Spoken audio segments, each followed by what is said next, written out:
Hey, Dr. B here. These are some posture exercises that you're going to want to start doing on a daily basis. And just as bad posture is learned, good posture habits can be learned as well. It's going to take some time, but if you do these exercises daily, I think you're going to see a big benefit from it.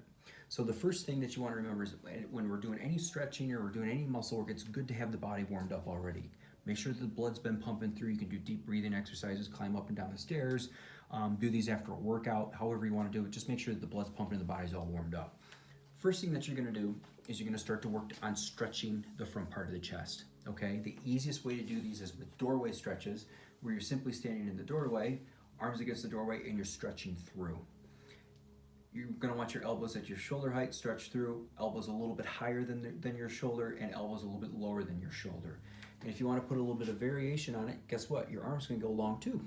Do that stretch that way. I like to also grab on top of the door frame and stretch through this way too. I find that kind of stretches the front part of my chest and shoulder out really well.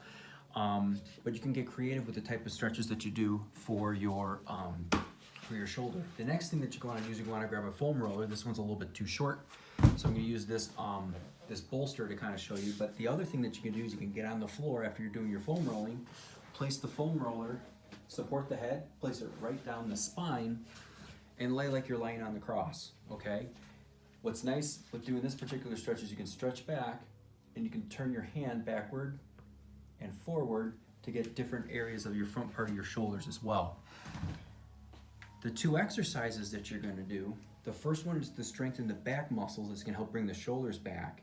And the second one is to strengthen deep muscles within your neck to start bringing your head back, okay? The first exercise that you're going to do is called a wall angel.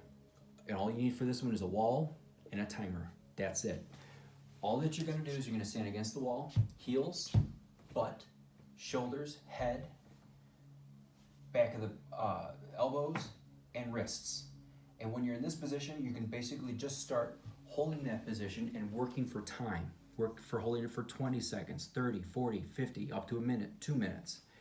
Then, the second thing that you do, starting in this position as well, is starting to slide the hands up and down.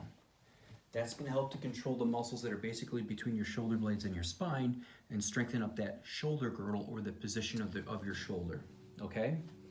Once you get to a point where you're able to hold it for 2 minutes, then you're going to want to start sliding it up and down, and you just basically go for repetitions. Start with 10, 20, 30, 40, 50, and work yourself up.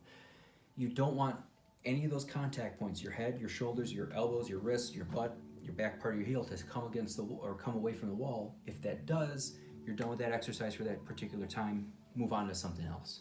I'd rather you do these perfectly and effectively rather than kind of having hodgepodge it through and not really getting the best benefit from it. The third exercise that you're going to want to do, you're going to need a mirror to start with so you can see yourself. So you seeing me is basically going to be your reflection. Ideally, you do these when you brush your teeth. That way you're doing them twice a day, okay? And it just takes about 30 seconds to do. So standing in front of the mirror, if you're done brushing your teeth and using mouthwash and everything, you can take your finger and put it in the dimple of your chin. And all that you're going to do is slide your head straight back. Pretend your head is completely independent of your body and it's on a sheet of ice sliding back and forth, okay? So from the side, it looks something like this. I'm not moving that much. All I'm doing is sliding my head back, holding for 2 counts, and coming straight back. The motion that you're doing with kind of that head bob is very subtle and very controlled, and that's going to develop the deep muscles of the neck that's going to help to bring your head back. So these 3 motions, the stretching, the wall angels, and the chin tucks are going to be the first things that you're going to want to do on a regular basis. Work on doing them every day. 2 times a day would be great. And again, it's not going to take that long, 5 minutes tops to work on your posture. So these are the first exercises that you're going to want to do to kind of wake up the muscles, stretch the body in the position that's going to get into, and make these part of your regular activities in terms of you doing foam rolling, stretching, exercise, that type of thing. And like I said before, just as bad posture can be learned over time, good posture habits can be learned over time too. So don't get frustrated, be patient, and make that change. We'll see you next time. If you have any questions, let us know. Bye-bye.